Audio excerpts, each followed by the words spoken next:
بسم الله الرحمن الرحيم الرحمن علم القرآن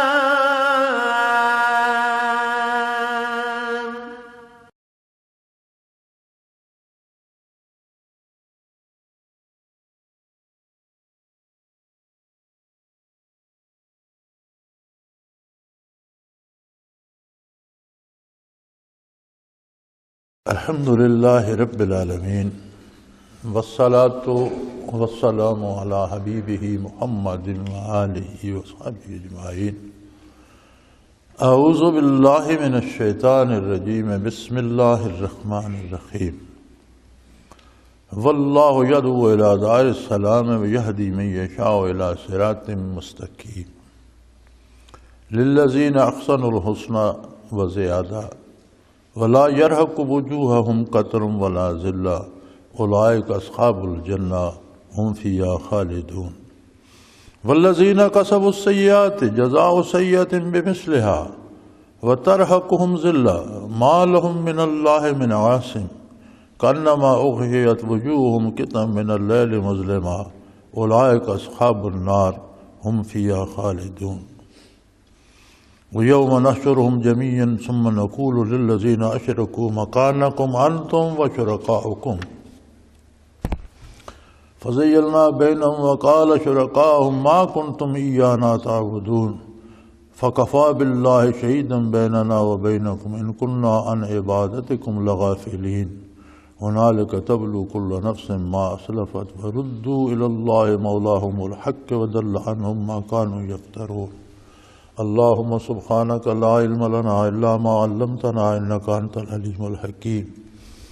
مولا یا صلی وسلم دائما ابدا على حبیبک خیر الخلق کلہم.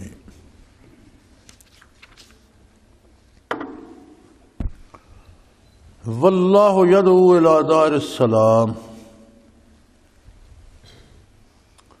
اللہ کریم جن کے احسانات شمار نہیں کیے جا سکتے، جس کی نعمتیں گنی نہیں جا سکتی،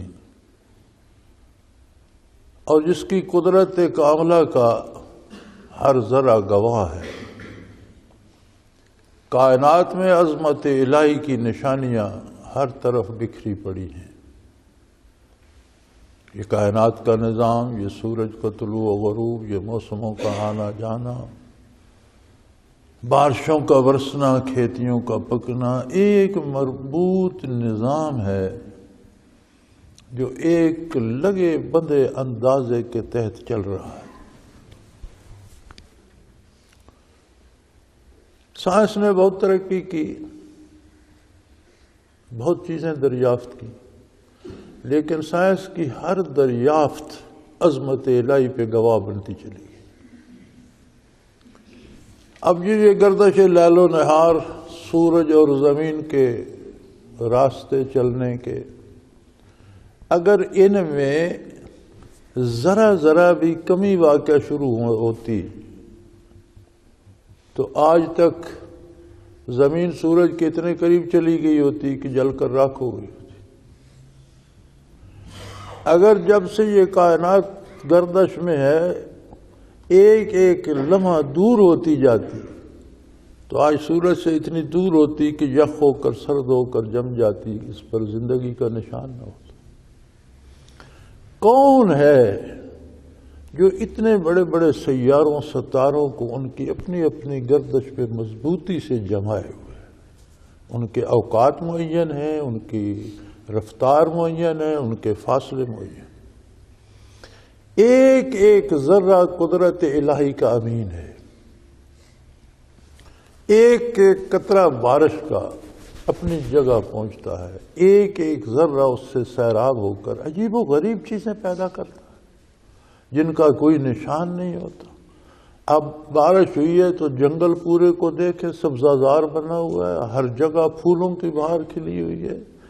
ہر گل جو زمین سے آتا ہے اس کا رنگ اپنا ہے، اس کی خوشبو اپنی ہے، اس کا ذائقہ اپنا ہے اور اس کی تاثیر اپنی ہے. ہر میوہ اپنے الگ رنگ، اپنی الگ تاثیر اپنی.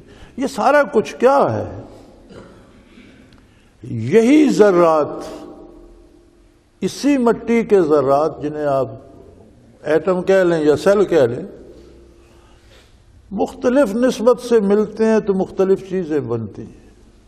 انہی ذرات سے لوہا بنتا ہے، انہی سے سونا بن جاتا ہے، انہی ذرات کا پتھر بنتا ہے، انہی کا ہیرا بن جاتا ہے، انہی ذرات سے کھیتیاں اگتی ہیں، مختلف رنگ، مختلف ذائقے، مختلف تاثیر، انہی سے جڑی بوٹیاں کوئی دوا بن جاتی ہے، کوئی غذا بن جاتی ہے۔ یہ سب کچھ کون کر رہا ہے جس میں اتنی ایکوریسی ہے، اتنی درستگی ہے کہ کبھی اس میں کوئی فرق نہیں آتا؟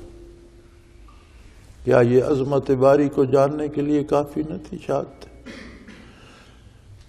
میں نے تو سلسلے سا ذکر کیا، کائنات کا دفتر کھول کر بیٹھو تو انسان کی زندگیاں ختم ہو جائیں، وہ دفتر ختم نہیں ہوتے۔ کوئی نبی نہ مبعوث فرماتا، کوئی کتاب نازل نہ فرماتا، کبھی انسانوں سے بات نہ کرتا، از خود جو شعور انسان کو اس نے دیا ہے وہ اس کی رہنمائی کے لیے کافی تھا کہ کوئی ہستی ہے جو اس سارے نظام کو چلا رہی ہے، کوئی ہستی ہے جو میری بھی خالق ہے، میرے پہلوں کی بھی خالق ہے، اور میرے بعد میں آنے والوں کی بھی خالق ہے، رازق ہے، مالک ہے، مجھے اسی سے رابطہ کرنا چاہیے۔ اس کے باوجود یہ اس کا کرم ہے کہ اس نے انبیاء مبعوث فرمائے۔ بعثت انبیاء میں بھی اگر آپ اس تاریخ پہ نظر دوڑائیں تو عجیب توازن رکھا ہے مالک الملک نے کہ جس قوم کو جتنا شعور حیات دیا اس طرح کے اعمال کا اس کو مکلف ہونا ہے۔ کسی پر اس کے شعور سے زیادہ بوجھ نہیں ڈالا۔ آدم علیہ نبینا علیہ الصلوۃ والسلام سے انسانیت کی ابتدا ہوئی تو کاروبار حیات کو عبادت بنا دیا، کھیتی باڑی سکھائی تو زراعت کو ہی ان کی عبادت قرار دے دیا۔ انسانی شعور اتنا ہی تھا کہ وہ روزی پیدا کرتا، اپنا لباس بناتا اور حدود کے اندر رہ کر زندگی گزارتا، اپنا حق حاصل کرتا، دوسرے کا دوسرے کو دیتا۔ یہ شریعت تھی آدم علیہ السلام کی، اتنی سی شریعت تھی اور اتنا ہی انسانی شعور تھا۔ وقت گزرتا گیا، انسان کی نسلیں نئی آتی گئیں، نئی ایجادات ہوتی گئیں، نئے شعور کے دروازے کھلتے گئے، اور جوں انسانی شعور ترقی کرتا گیا، ہر آنے والا نبی احکام میں اس کے مطابق تبدیلی بتاتا رہا۔ معاملات کا ایک شعبہ بن گیا، عبادات کا ایک شعبہ بن گیا، زندگی اور موت کے راستوں کی وضاحت ہو گئی۔ ایک وقت میں دنیا میں متعدد نبی رہے ہیں، ہر قوم میں اللہ نے نبی بھیجا، ہر قوم کی استعداد کے مطابق ان کی عبادات اور ان کی شریعت اور حلال و حرام رکھا۔ کتنا کریم ہے۔ پھر جب انسانیت بلوغت کو پہنچی، شعور انسانی بالغ ہوا، تو اپنے آخری نبی حضرت محمد الرسول اللہ صلی اللہ علیہ وسلم کو مبعوث فرما کر پوری انسانیت کے لیے نبی بنا دیا۔ آج سے 1400 سال پہلے کون سوچ سکتا تھا کہ یہ دنیا ایک گلوبل ولیج بن جائے گی اور سب کا ایک مرکز ہونا سائنسی طور پر بھی مادی طور پر بھی ممکن ہو جائے گا؟ یہ کوئی سوچ سکتا تھا؟ یہ وہی جانتا تھا۔ اس نے ایک نبی، ایک مرکز، ایک قرآن، ایک شریعت عطا فرما دی۔ پھر شریعت میں ایک عجیب کمال رکھا، بندہ سوچے تو حیران ہو جاتا ہے کہ آج سے 1400 سال پہلے کوئی سوال پیدا ہوا، اس کا جواب اللہ کے نبی نے قرآن میں، حدیث میں دیا۔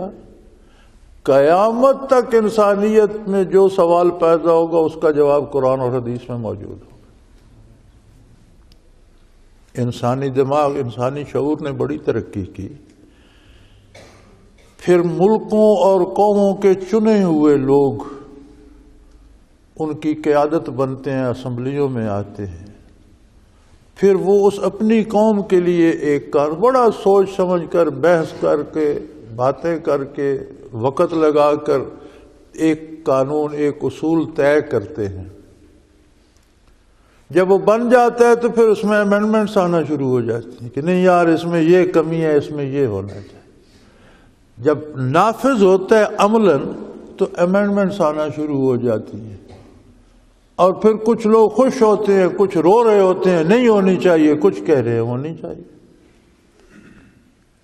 اپنے دستور کا حال دیکھ لیجئے کہ بڑا مار کا مارا گیا اور بڑا اجتماعی طور پر اتفاق سے متفق ہو کر سب نے ایک آئین بنایا.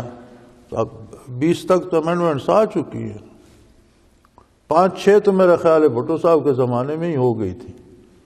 اس کا مطلب ہے کہ انسان جتنا بھی سوچ کر بناتا ہے وہ نہیں جانتا آگے کیا ہونے والا ہے اور کل کیا ضرورت پیش آئے. کون ہے وہ جس نے 1400 سال پہلے یہ قانون نازل کر دیا اور فرمایا قیامت تک یہی ہے، اس میں امینڈمنٹ کی ضرورت ہی پیش نہیں آئے؟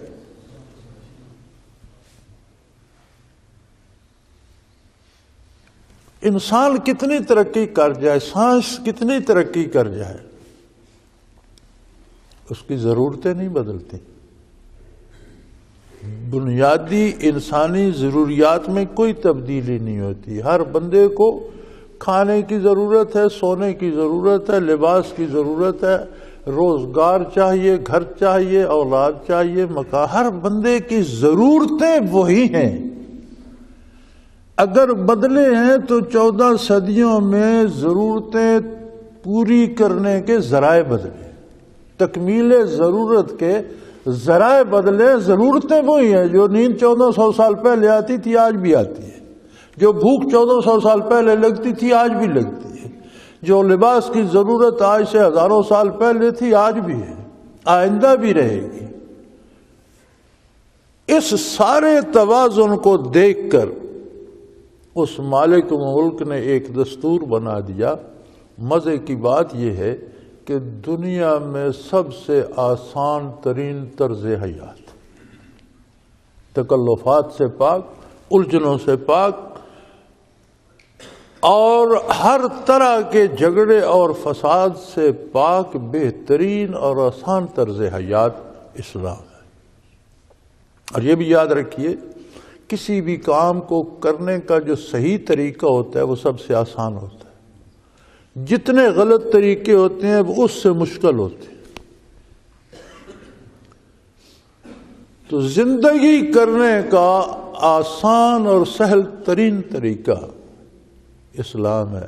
تو فرمایا اللہ اتنی نشانیاں، اتنے دلائل پیدا کرنے کے بعد پھر تمہیں واللہ یدعو الی دار السلام، پھر تمہیں سلامتی کے گھر کی طرف بلاتا ہے اور فرماتا ہے کہ اس دنیا میں اتنے نہ رج جاؤ کہ آخرت بھول جائے. آخر تمہارا گھر آخرت میں ہے. یہ تو دار الامتحان ہے، آزمائش میں ہو، چند دن ہیں گزر جائیں گے. تمہارے رہنے کی جگہ دنیا نہیں ہے، آخرت. آخرت میں 2 گھر ہیں. نافرمانوں کے لیے جو گھر ہے وہ سخت تکلیف کا گھر ہے، مشکل کا گھر ہے، نافرمانی کے نتائج بھگتنے کا گھر ہے. اور اطاعت شعاروں کے لیے جو گھر ہے وہ ہے ہی سلامتی کا گھر، اس کا نام ہی دار السلام ہے. ہر طرح کی سلامتی ہے. یہ دنیا کی اتنی واضح کتاب تمہارے سامنے رکھنے کے بعد پھر اس نے تمہیں دعوت دینے کے لیے نبی مبعوث فرمائے، کتابیں نازل فرمائیں، پھر اپنا آخری نبی مبعوث فرمایا صلی اللہ علیہ وسلم. تو جو کتاب اسے دی اس کی حفاظت کا ذمہ بھی خود لے لیا کہ قیامت تک یہ محفوظ رہے گی، یہ میری ذمہ داری ہے.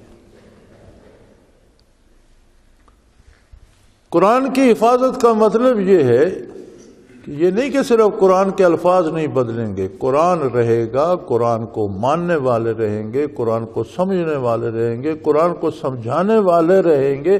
قرآن سمجھا بھی جاتا رہے گا، اس پر عمل بھی ہوتا رہے گا، خواہ وہ تھوڑے ہوں یا زیادہ. یہ سلسلہ کبھی ختم نہیں ہوگا. 1400 صدیاں گواہ ہیں کوئی ایک زیر زبر، کوئی ایک نقطہ کوئی تبدیل نہیں کر سکا، نہ آئندہ کر سکے گا، اور بے شمار مخلوق کو اس نے اس دعوت پہ لگا دیا۔ مؤذن ہے تو وہ بھی دعوت دے رہا ہے، نماز پڑھانے والا بھی دعوت دے رہا ہے، واعظ کرنے والا بھی دعوت دے رہا ہے، دین کے بارے معلومات فراہم کرنے والا بھی دعوت دے رہا ہے، کتابیں لکھنے والا بھی دعوت دے رہا ہے۔ کچھ لوگ لگے ہوئے دعوت میں، سارا دنیا چکر لگا کے اللہ کی طرف بلا۔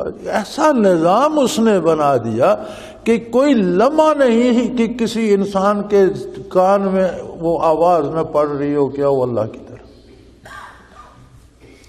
آپ صرف اذان کو دیکھ لیجئے اور سورج کی گردش کے ساتھ اس کا توازن کر کے مقابلہ کر کے دیکھیے تو ہر لمحے دنیا کے بے شمار حصوں میں اذانیں ہو رہی ہیں۔ ایک جگہ سے اذان کا وقت ختم ہو دوسری جگہ شروع ہو جاتا ہے، اگلی جگہ شروع ہو جاتا ہے۔ 24 گھنٹوں میں کوئی لمحہ خالی نہیں جاتا کہ روئے زمین پر اذانیں ہی نہ ہو رہی، جمعے نہ پڑھے جا رہے ہوں، نمازیں نہ ہو رہی ہوں۔ آپ گردش لیل و نہار کا نقشہ دیکھ کر دیکھیں تو آپ کو پتہ چلے گا کہ ہر لمحے دعوت الہی جاری ہے، تو اسے ہماری ضرورت تو نہیں تھی۔ محتاج ہم تھے، ضرورت ہماری تھی، لیکن وہ ہمارا پروردگار ہے، وہ ارحم الراحمین ہے۔ اس نے جو نبی بھیجا وہ رحمت للعالمین ہے صلی اللہ علیہ وسلم۔ تو یہ اتنی رحمتیں جمع ہو کر ہماری محرومیوں کا ازالہ کرنے کے لیے ہر وقت سلامتی کی طرف بلا رہی ہیں۔ وَيَهْدِي مَن يَشَاءُ إِلَىٰ صِرَاطٍ مُسْتَقِيمٍ۔ ہاں، دعوت اپنی جگہ قائم ہے، ہدایت کتنوں کو نصیب ہوتی ہے؟ فرمایا یہ میرا فیصلہ ہے۔ اس نے اپنے فیصلے کا مدار رکھا ہے۔ قرآن کریم میں دوسری جگہ ارشاد فرماتا ہے یہدی الیہ من ینیب۔ یہ سارے مظاہر قدرت دیکھ کر یا نبی صلی اللہ علیہ وسلم کی یا قرآن کی دعوت دے کر جس کے دل کے نہاں خانے میں آرزو پیدا ہوتی ہے کہ مجھے اللہ کی طرف جانا چاہیے، فرمایا ہدایت میں اس کو دیتا ہوں۔ یہ سارا کچھ سن کر جو سر جھٹک دے اور کہے مجھے ضرورت نہیں، تو اللہ فرماتا ہے مجھے بھی تمہاری ضرورت نہیں، جہاں جاؤ گے دیکھا جائے گا۔ یہ سارا نظام اپنی جگہ پر ہے اور یہ اس کا انتہائی احسان ہے۔ ذرا آپ اپنے اندر غور فرمائیے، عظمت الہی کو سامنے رکھیے، صداقت پیغمبر صلی اللہ علیہ وسلم کو سامنے رکھیے، اور پھر یہ سوچئے کہ ہم میں سے جو بھی اس دعوت پہ توجہ نہیں کرتا، کیا وہ اس بات کا مستحق ہے کہ اسے ہدایت نصیب ہو؟ کتنا بڑا جرم وہ کرتا ہے، کتنی بڑی سزا کا مستحق ہے۔ سو فرمایا میاں ہدایت تمہاری قبولیت پر ہے، اگر تم ہدایت کے طالب نہیں تو اللہ کو تو تمہاری ضرورت ہی نہیں ہے، ضرورت تو تمہیں ہے۔ اور یاد رکھو یہ وہ نعمت ہے للذین احسنوا الحسنی وزیادہ، یہ وہ نعمت ہے جو اسے قبول کرتا ہے وہ نیکی کرتا ہے، اس کا کام حسین ہو جاتا ہے، حسنہ خوبصورت کام ہو جاتا ہے، بات خوبصورت کرتا ہے، کردار خوبصورت ہوتا ہے، سوچتا خوبصورت ہے، معاملات خوبصورتی سے کرتا ہے، اور جتنی خوبصورتی سے وہ کرتا ہے اس سے کہیں زیادہ میں اسے اس کا اجر اور انعام دوں گا۔ بندہ کرتا ہے نیکی اپنی حیثیت کے مطابق، فرمایا میں انعام دوں گا اپنی شان کے مطابق۔ حضرت ابن مالک ایک ولی اللہ تھے اور رئیس آدمی تھے۔ ولی اللہ کے لیے کنگال ہونا ضروری نہیں ہے، غریبی میں نیکی آسان ہے۔ اللہ وسائل دے دے، دولت دے دے، شہرت دے دے تو نیکی مشکل ہو جاتی۔ یہ دولت ایسی چیز ہے کہ یہ گناہ کے دروازے کھول دیتی ہے، آسانی سے رسائی ہو جاتی ہے گناہوں تک، اور نیکی دشوار ہو جاتی ہے۔ غربت اور افلاس ایسی نعمت ہے اللہ کی کہ بہت سے گناہ جو بندہ چاہے بھی تو کر نہیں سکتا، بچ جاتا ہے۔ وہ بڑے رئیس آدمی تھے، ولی اللہ تھے۔ ایک خاتون ان کے پاس آئی، حضرت ابن مبارک کی خدمت میں آئی، وہ اپنے بیٹھے تھے، لوگ باغ بیٹھے تھے، تو اس کے پاس ایک چھوٹا سا کٹورا تھا۔ ہاں مائی کیسے آئی ہو؟ حضرت بیٹا بیمار ہے، حکیم نے دوائی دی ہے اور کہا ہے اسے شہد کے ساتھ دو، تو میں تو شہد نہیں خرید سکتی، تو اگر 2 چمچ شہد کے مل جائیں تو میرے بچے کی دوائی کا ہو جائے۔ انہوں نے اپنے وہ جو تھا خزانے کا ذمہ دار، اس کی طرف دیکھا۔ اس زمانے میں آج کل کی طرح ٹین اور بوتلیں تو نہیں ہوتی تھی، تو چھوٹے بکرے جو ہیں ان کی مشکیزیں بنا لیتے تھے ان کی کھال کے، اور اس میں وہ شہد کے بھرے ہوئے لٹکے ہوتے تھے، من شہد آ جاتا تھا ایک۔ انہوں نے خزانچی کو دیکھ کر فرمایا ایک مشکیزہ شہد کا لاؤ۔ وہ اندر سے لے آیا، فرمایا مائی کو دے دو، اسے جاؤ کوئی بندہ بھیجو اس کے ساتھ اس کے گھر چھڑا ہے، لے کے چلی گئی دعائیں دیتی ہوئی۔ لوگ بیٹھے تھے پاس، انہوں نے کہا حضرت وہ ایک کٹورا لائی تھی، اسے 2-3 چمچ چاہیے تھے، آپ نے من بھر دے دیا، ایک مشکیزہ اٹھا کر، بندہ بھی دیا جو اٹھا کر اس کے گھر چھوڑا ہے۔ فرمانے لگے اس کی ضرورت اپنی جگہ، میرے دروازے پر مانگنے آئی تھی، مجھے اللہ سے حیا آ گئی کہ اس نے مجھے کتنا دیا ہوا ہے، اس سے مجھے کتنا دینا چاہیے۔ اس نے اپنی حیثیت کے مطابق سوال کیا، میں نے اپنی حیثیت کے مطابق اسے شہد دے دی، مجھے اللہ سے حیا آ گئی۔ اگر یہ عالم اللہ کے بندوں کا ہے، عبداللہ بن مبارک ایسا کر سکتے ہیں، تو جب وہ دے گا تو کتنا دے گا۔ فرمایا نیکی کرنے سے گھبراؤ نہیں، نیکی ضائع نہیں جائے گی۔ للذین احسنوا، جو بھلائی کریں گے، نیکی کریں گے، الحسنہ، نیکی کا بدلہ نیکی ملے گا، اس سے وزیادہ۔ فرمایا تمہارے تصور میں بھی نہیں ہے کہ میں ایک عمل کا بدلہ کتنا دے دوں گا، میں اپنی شان، تم اپنی حیثیت کے مطابق کام کرو گے، میں انعام اپنی شان کے مطابق دوں۔ وَلَا يَرْحَقُ وُجُوهَهُمْ قَتَرٌ وَلَا ذِلَّةٌ، نہ ان کی رسوائی ہوگی نہ ان کا منہ کالا ہوگا۔ یعنی صرف یہ نہیں کہ نیکی سے انہیں اس دنیا میں بھی امن نصیب ہوگا، عزت نصیب ہوگی، سکون نصیب ہوگا۔ میرے بھائی،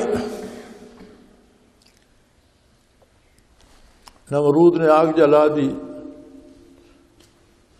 اور اس کا رقبہ میلوں میں بتاتے ہیں، لمبائی چوڑائی، جتنی لکڑ جمع کی گئی اور اسے آگ لگائی، حتیٰ کہ وہ ابراہیم علیہ السلام کو سیدھے اس میں دھکا نہیں دے سکتے تھے، پھر انہوں نے بہت بڑا جھولا بنایا اور اس کی گانٹھیں ایسی لگائیں کہ جب زور سے اس طرف جائے تو گانٹھیں کھل جائیں اور وہ جھولے سمیت آگ میں گر جائے۔ جب انہوں نے آگ میں پھینکا تو اللہ کریم نے خود یہ بات بتائی ہے قرآن میں، وَقُلْنَا يَا نَارُ، ہم نے آگ کو مخاطب کیا کہ اے آگ کونی بردا، میں نے تجھے جو خصوصیت فطری دی ہے وہ جلانے کی ہے، لیکن آج اپنی عادت بدل دے، وَسَلَامٌ عَلَىٰ ابراہیم کے لیے ٹھنڈی اور سلامتی کی ہو جا، جلتی رہے، شعلے بھڑکتے رہیں، لکڑیاں جلتی رہیں، لیکن وہ شعلے ابراہیم کے لیے باد بہاری بن جائیں، ان میں جلانے کی تاثیر اسی وقت لکڑیوں کے لیے جلانے کی تاثیر ہو، ابراہیم علیہ السلام کے لیے باد بہاری بن جائے۔ تو ایسا قادر ہے کہ آگ جلتی رہی، بھڑکتی رہی، لیکن ان کے لیے باد نسیم بن گئی۔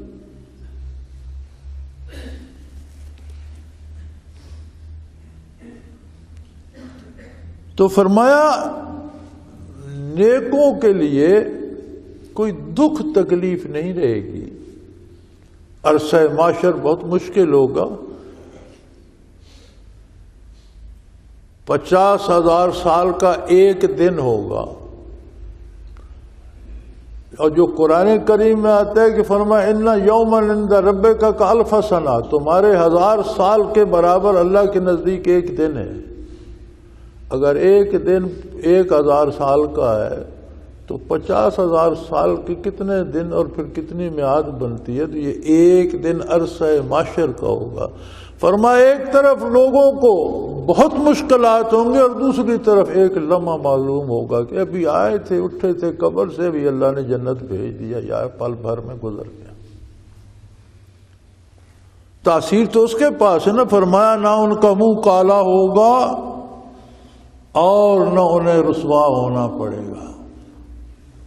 اولئک اصحاب الجنہ، وہ تو جنت کے مالک ہیں، جنت کے رہنے والے ہیں، معزز لوگ ہیں، شرفاء ہیں، ان کے ساتھ تو وہی سلوک ہوگا جس کے وہ مستحق ہیں، اور ان کو عزت و اعزاز و اکرام کے ساتھ بھیج دیا جائے گا۔ اہم فیہا خالدون، اور پھر جنت میں پیر دن مہینے سال نہیں، ہمیشہ ہمیشہ ہمیشہ رہے گا۔ والذین کسبوا السیئات،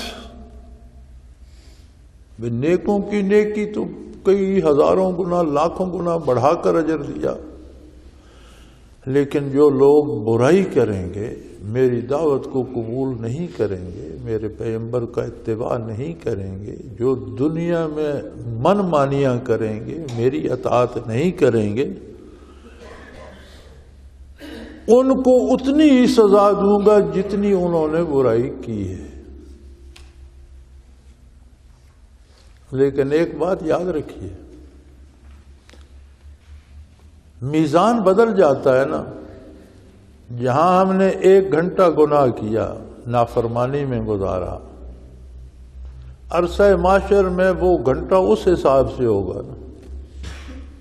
جہاں 1000 سال کا دن ہے وہاں گھنٹہ کتنے کا ہوگا؟ پھر جو نافرمانی کی اور اس سے توبہ نہ کی تو اس کا مطلب ہے اس کا تسلسل رہا کہ اگر قیامت تک ہم زندہ رہتے تو قیامت تک اس نافرمانی پہ قائم رہتے۔ وہ پھر گھنٹہ تو نہ رہا، وہ تو بڑا لمبا عرصہ بن گیا۔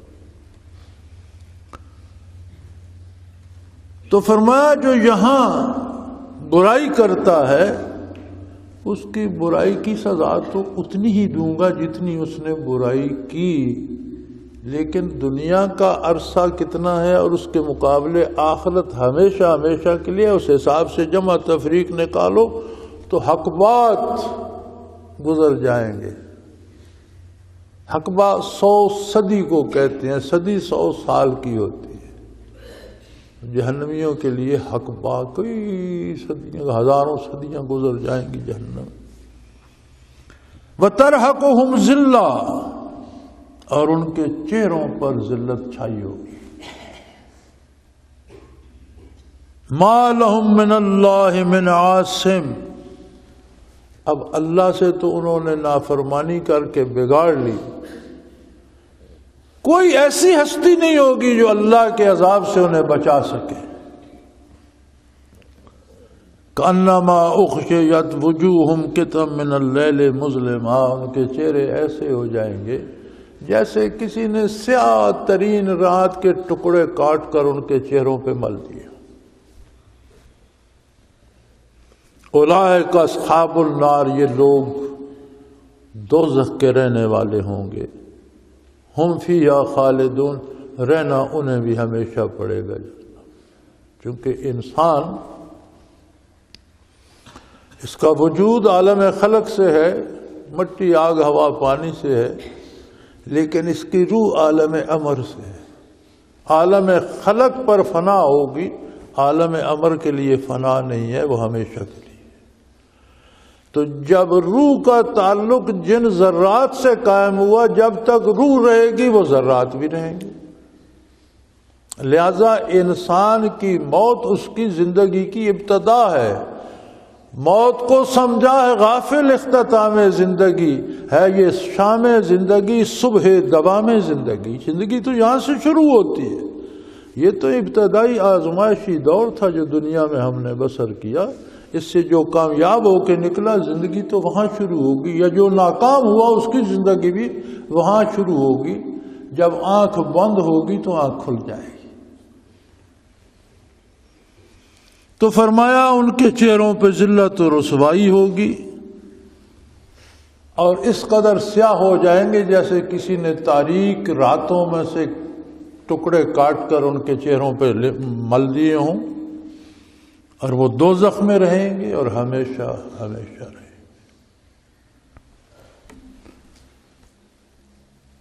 انسان کے سامنے یہ حقائق بڑے واضح، بڑے روشن ہیں۔ وقتی اور لمحاتی لذتوں کے لیے، وقتی تشفی کے لیے دنیا کے پیچھے بھاگتا۔ اللہ نے دنیا سے منع نہیں کیا،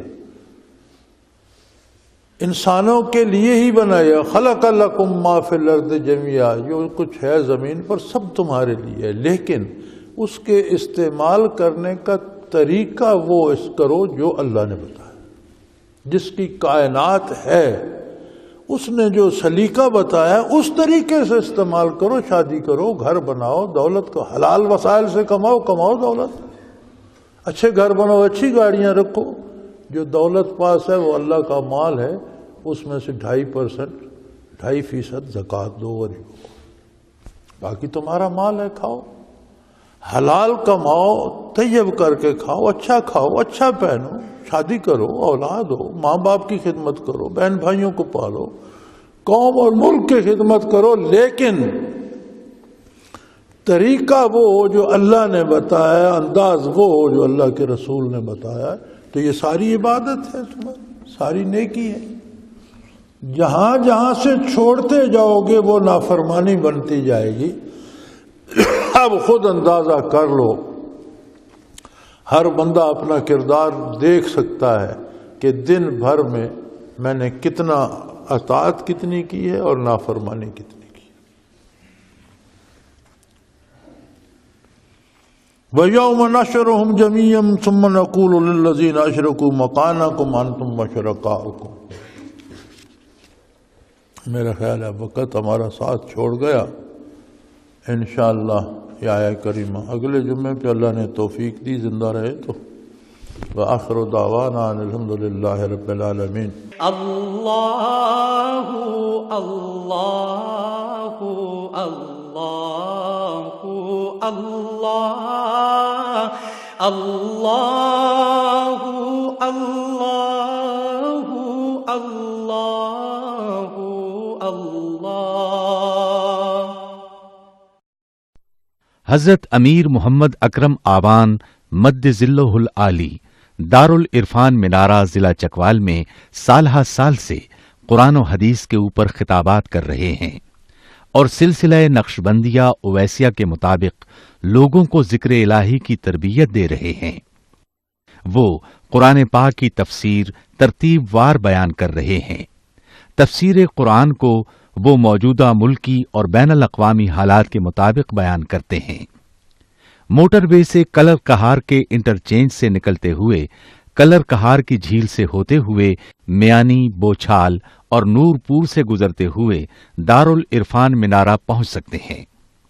حضرت امیر محمد اکرم آوان نے بچیوں اور بچوں کی دینی اور دنیاوی تعلیم کے لیے سقارہ اکیڈمی کے نام سے ایک درسگاہ بھی قائم کی ہے، جس کا افتتاح ملک پاکستان کے صدر جنرل محمد ضیاء الحق نے اپنے دست مبارک سے کیا تھا۔ وہ تمام احباب جو اسلام کی طلب رکھتے ہیں ان سے گزارش ہے کہ دارالعرفان منارہ ضلع چکوال میں امیر محمد اکرم آوان صاحب کے خطابات سے مستفید ہوں۔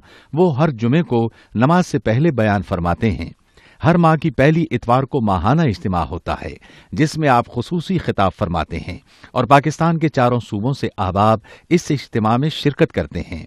اس کے علاوہ یہاں سال میں 2 مرکزی اجتماعات بھی ہوتے ہیں، ایک رمضان المبارک میں اعتکاف کا اجتماع اور دوسرا جولائی اور اگست میں 40 دن کا اجتماع ہوتا ہے جس میں روحانی تربیت کی جاتی ہے۔ اپنا خون سیماب دے کر اتنا ہم کر جائیں گے، نام آقا کا چمن میں پھر رقم کر جائیں گے۔